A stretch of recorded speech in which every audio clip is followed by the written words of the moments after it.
Shepard did everything right. More than we could have hoped for. Commander Shepard uncovered the truth. And still, it's not enough. We're at war.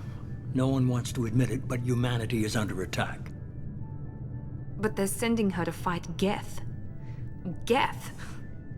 We both know they're not the real threat. The Reapers are still out there. And it's up to us to stop them. The Council will never trust Cerberus. They'll never accept our help, even after everything humanity has accomplished. But Shepard, they'll follow her.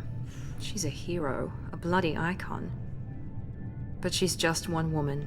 If we lose Shepard, humanity might well follow. Then see to it that we don't lose her.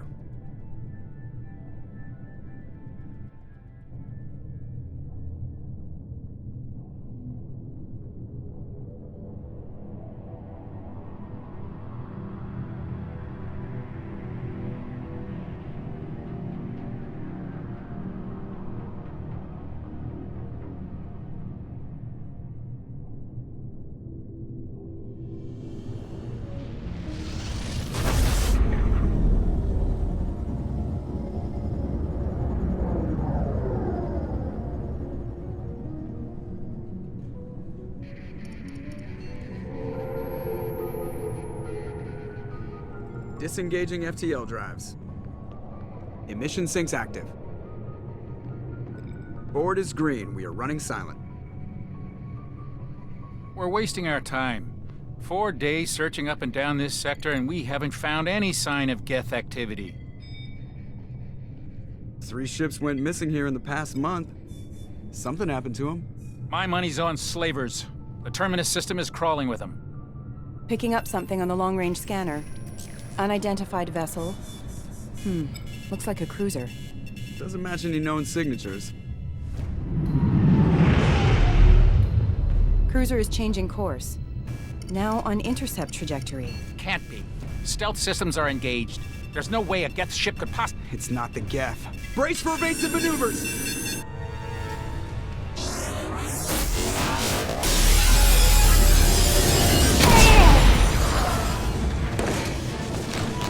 Presley! Kinetic barriers down. Multiple hull breaches.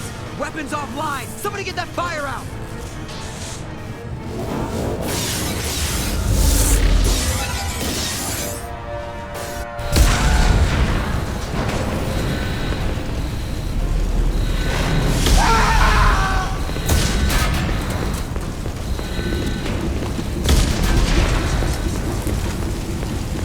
Shepard! Distress beacon is ready for launch. Will the Alliance get here in time?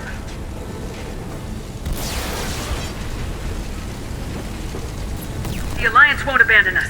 We just need to hold on. Get everyone onto the escape shuttles. Joker's still in the cockpit. He won't evacuate. I'm not leaving either.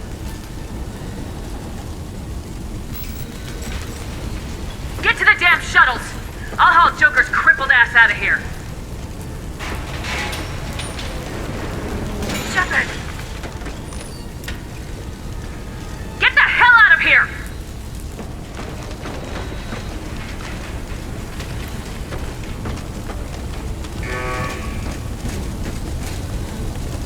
Everybody in! Go, go, go!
Come on, Joker.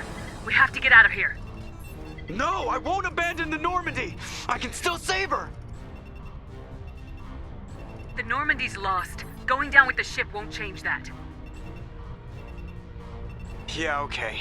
Help me up. They're coming around for another attack!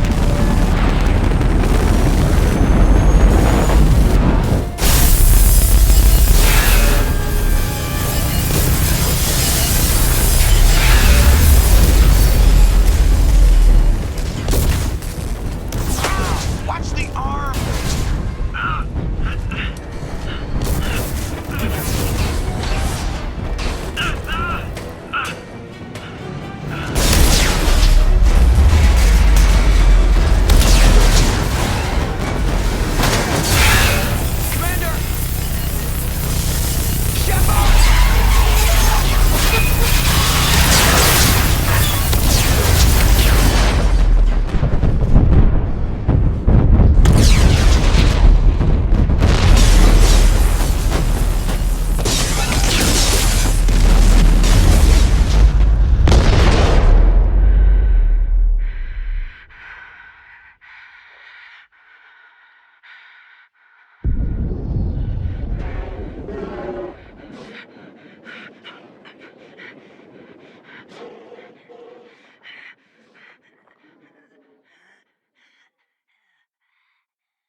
Just another routine mission.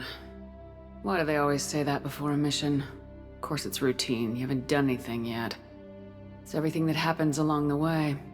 The choices you make, the paths you choose, that turn the routine into anything but. Of course, that's how it started.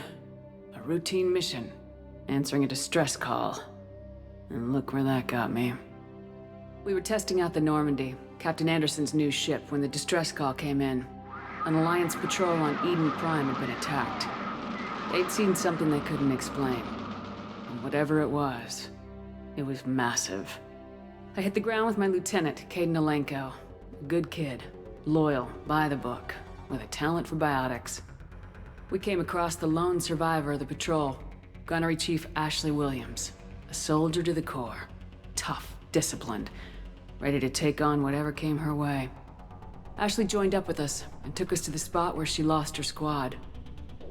That's when we saw it. The ship.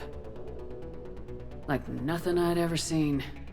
It was massive, scorching the colony and everything around it as it blasted away. We followed the path of destruction to an artifact, a beacon left by a long-dead race called the Protheans. The colony had dug it up, and whoever attacked them had tried to take it. Lieutenant Alenko made the mistake of getting too close. It hit him with some type of energy.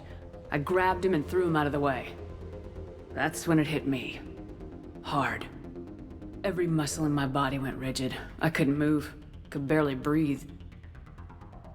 Everything went black. And then I saw something. A vision. Dream. A nightmare. By the time I woke up, we were halfway to the Citadel on our way to meet the Council. I was expected to explain what I'd seen. Anderson came along. So did Udina, our political representative on the Citadel. With those two heavyweights, it seemed reasonable we could persuade the Council that the ship we'd seen was a potential threat. As was the individual behind the attacks. The main suspect for the Eden Prime massacre was a Turian Spectre named Saren.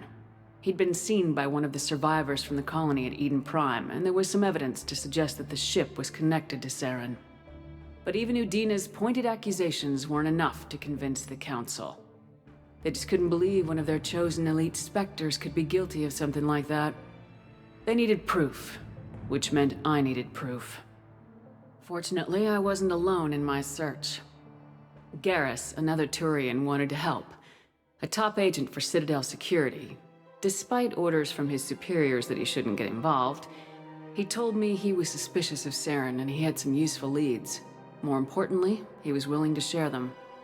That led me to Rex, the biggest, nastiest looking Krogan bounty hunter I'd ever seen.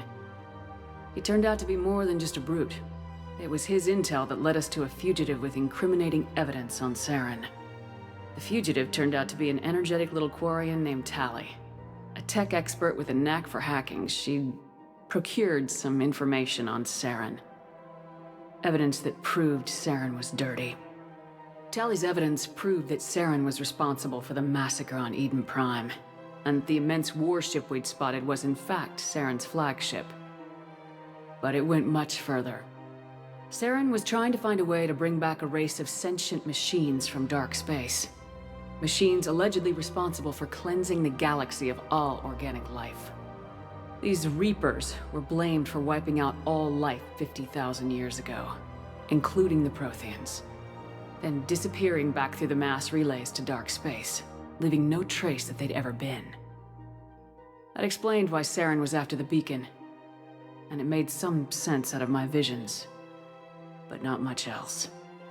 We couldn't convince the Council that the Reapers were a threat, but they agreed Saren had to be stopped.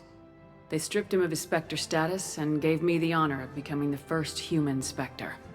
My first task? Bring down Saren.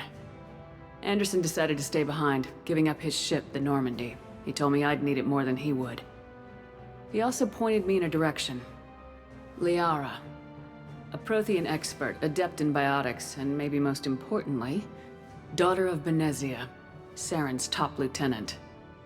And like most Asari, as beautiful as she is intelligent, and born with a unique ability to meld with other species. Liara was able to help me decipher some of the vision the beacon had given me. Nothing concrete, but it gave me some clues. And a new appreciation for the Asari. Her technique for accessing my vision was unexpected, but not at all unpleasant. Caden was a little concerned about the connection I shared with Liara. As commander, I knew either relationship had the potential to interfere with the mission. I told Caden I wasn't interested in Liara. I had my eyes on someone else. But we agreed we wouldn't let it get in the way of our mission, finding Saren. Thanks to Liara's help, we had our next lead, Benezia. Saren had taken her to Noveria, where he'd enslaved the queen of a dangerous race of insect-like creatures, the Rachni. He ordered Benezia to use the same technique Liara had used on me to extract information from the Rachni Queen. The Queen's drones were everywhere, and they were not happy. We had to fight through hundreds of them to get to Benezia. By the time we arrived, Saren was gone, with the information. I tried to reason with Benezia, but Saren had indoctrinated her. He had somehow acquired the ability to control people's actions and wills. Benezia wouldn't surrender, and Liara was forced to watch her mother die in her arms. And I was left with an angry, dangerous Rachni Queen to deal with. She claimed her drones would do no harm if I released her, but the Rachni had terrorized the galaxy before. I couldn't do it. I wouldn't doom an entire species for past sins. And the Queen was true to her word. She left and took her army of drones with her. With Saren's top lieutenant dead, he was quickly running out of time and places to hide. I tracked him down at his base on Vermeer, but we soon learned it was more than a base of operations. It was a breeding ground. Saren was breeding an army of Krogan. He'd found a cure for the genophage, a disease inflicted on the Krogan to prevent them from breeding and taking over the galaxy. But the Krogan Saren was breeding were slaves, mindless beasts that obeyed Saren's will. I had to destroy the base and all its research. Rex disagreed, violently. Rex wanted the genophage cure for his people. I tried to convince him to help me destroy it, that these Krogan weren't real. But he wouldn't back down. Fortunately, Rex is smarter than he looks. he realized this wasn't the way to help his people, and that Saren was the real threat. When we finally got to the center of the base, I realized just how close Saren was to completing his plan. He was already in communication with the Reapers. Sovereign, Saren's flagship we'd all assumed was just a ship, was a Reaper. It spoke to me, threatened me. I could feel the menace it had for every living thing. It wanted me dead. It wanted us all dead. And I knew it was capable of doing just that. What I couldn't understand was why Saren would help it. But there was no time to think about it. Sovereign knew where we were. We had to destroy the base and get the hell out. I split my team into 2 squads, sending Ash with one and Caden with the other as a distraction. We had a nuke and we planned to use it. Before we could detonate the bomb, Saren showed up. We fought. I stalled him to make time for my team. And in talking to him, I realized the truth. It wasn't Saren who was indoctrinating everyone. It was Sovereign, the Reaper. And Saren was in deeper than all of them. He tried to convince me he was still in control. Said he'd found a way to reduce the Reaper's influence, but he was kidding himself. Or believing the lies Sovereign was telling him. Before I could convince him to stop, he ran, leaving me just seconds to extract my squad mates. I tried, but I wasn't fast enough. I could only save one of them. Caden was a good man and a great soldier. But I had to choose. And I chose Ash. That was the last time Saren would slip away from me. I knew then, the next time we met, one of us would die. With my team mostly intact, we chased Saren and his army to Ilos, a long-lost planet that had once belonged to the Protheans. As we prepared for what we knew would be a desperate fight, I spoke to my crew.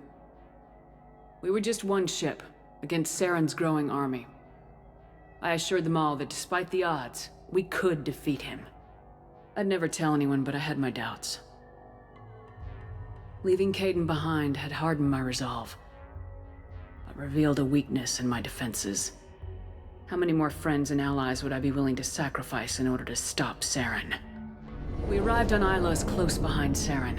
Once on the planet, we discovered a Prothean databank that helped me put the final pieces of my vision together. The Reapers had come 50,000 years ago, and every 50,000 years before that, each time purging the galaxy of life. The Protheans had fought and died like every species before them, but a few survived long enough to leave a parting gift.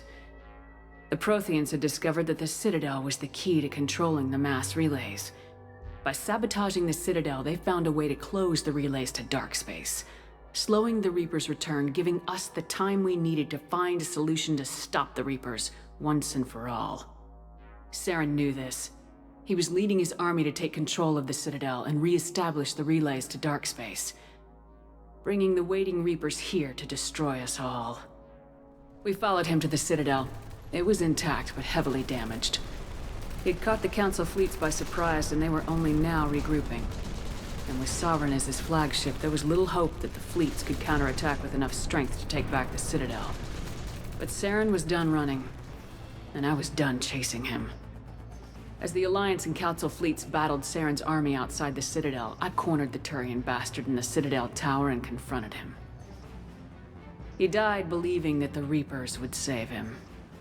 As I fought to regain control of the Citadel, the Council's flagship, the Destiny Ascension, fell under attack.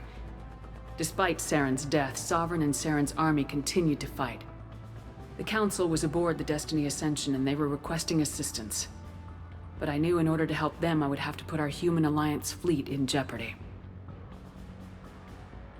The Council had to be saved. They represented the hearts and minds of the galactic community. Without them, the fleets would be in disarray. Even with the Citadel back in my control, Saren defeated and the Normandy leading the combined galactic fleet, the battle against Sovereign, a single Reaper, was relentless. It took the combined fleets of humanity and the other races, but in the end, Sovereign fell. But the costs were immense. While humanity's efforts in the war earned us our first seat on the Council, it was a hollow victory. The Reapers were still out there. I knew the fight was far from over, but as the one who'd led the fight against Saren, I was given new responsibilities. The choice of humanity's first counselor was left to me to decide. On the one hand, Udina, the lifetime politician, ruthless and ambitious. He would easily navigate the political landmines that would soon be placed before him. The other choice, Captain Anderson, the career soldier. Tough but fair, but a friend, and someone I could trust. Both great leaders in their own right. Anderson didn't want the job, which was a sure sign he'd be perfect for it. No ambition to get in the way. The war was over. The threat had passed. In time, the Council would rebuild itself. The Citadel could be repaired. Even the pain of lost friends would fade. But none of that mattered if the Reapers were still out there. And if they were all as powerful as Sovereign, we had to find a way to stop them. I had to find a way. I gathered my crew, took my ship, and went in search of answers. Officially, the Council would only say I was assigned cleanup duty, routing out any remnants of Saren's army. Just another routine mission.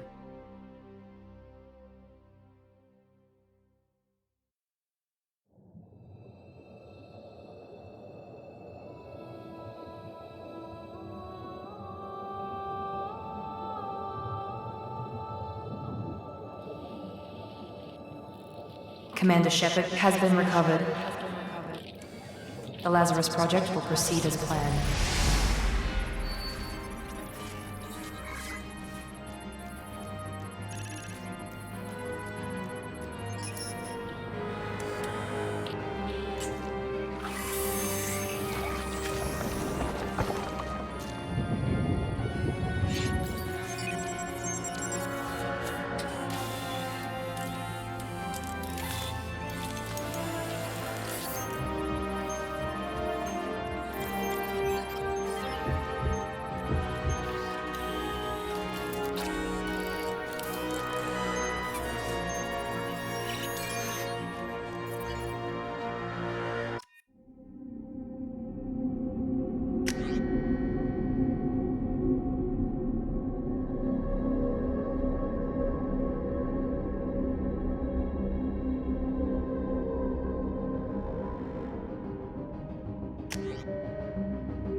Something's wrong. She's reacting to outside stimuli, showing an awareness of her surroundings. Oh my God, Miranda. I think she's waking up. Damn it, Wilson. She's not ready yet. Give her the sedative. Shepard, Don't try to move. Just lie still. Try to stay calm. Heart rate's still climbing. Brain activity is off the charts. Stats pushing into the red zone. It's not working. Another dose. Now. Heart rate dropping. Stats falling back into normal range. That was too close. We almost lost her. I told you your estimates were off. Run the numbers again.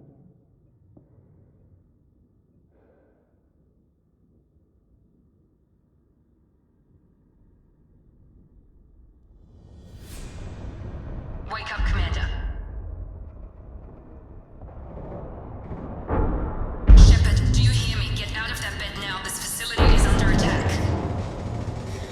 Shepard, your scars aren't healed, but I need you to get moving. This facility is under attack.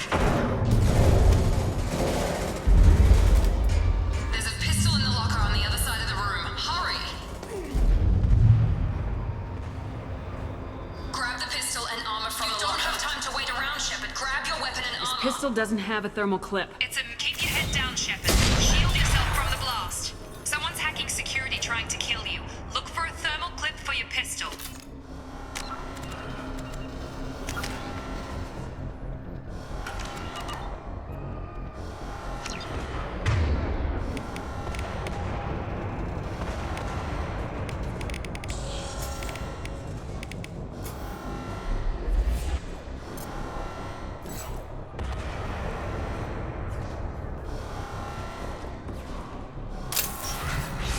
Looks like they set up a barricade to try holding the mechs off. Look out! Keep moving, we need to get to the shuttles.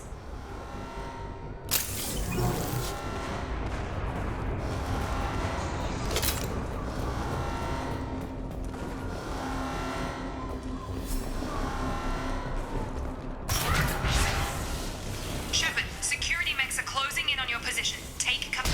Subdue and suppress.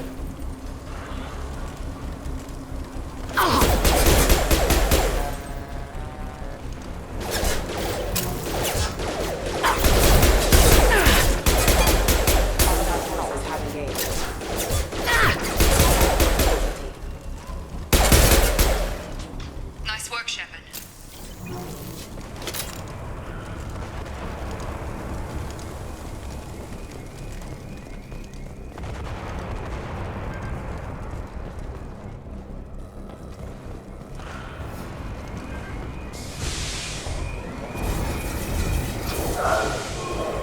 Don't waste time. I can't keep the mechs distracted for long.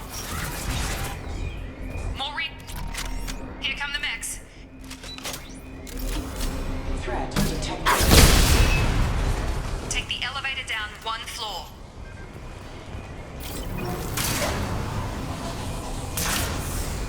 Hurry! Get to the door! Run! You're doing fine, Shepard. Head to the next room and I'll try to meet you. Shepard, read me. I've got mech closing in on my position.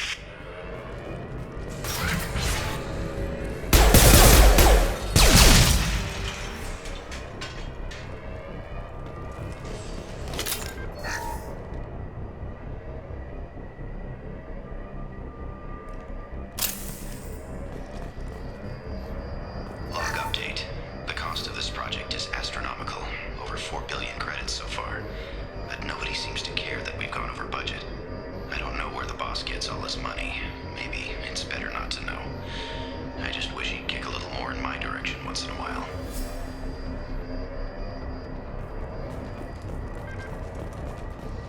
Progress is slow, but subject shows signs of recovery. Major organs are again functional, and there are signs of rudimentary neurological activity. In an effort to accelerate the process, we've moved from simple organic reconstruction of the subject to biosynthetic fusion. Initial results show promise.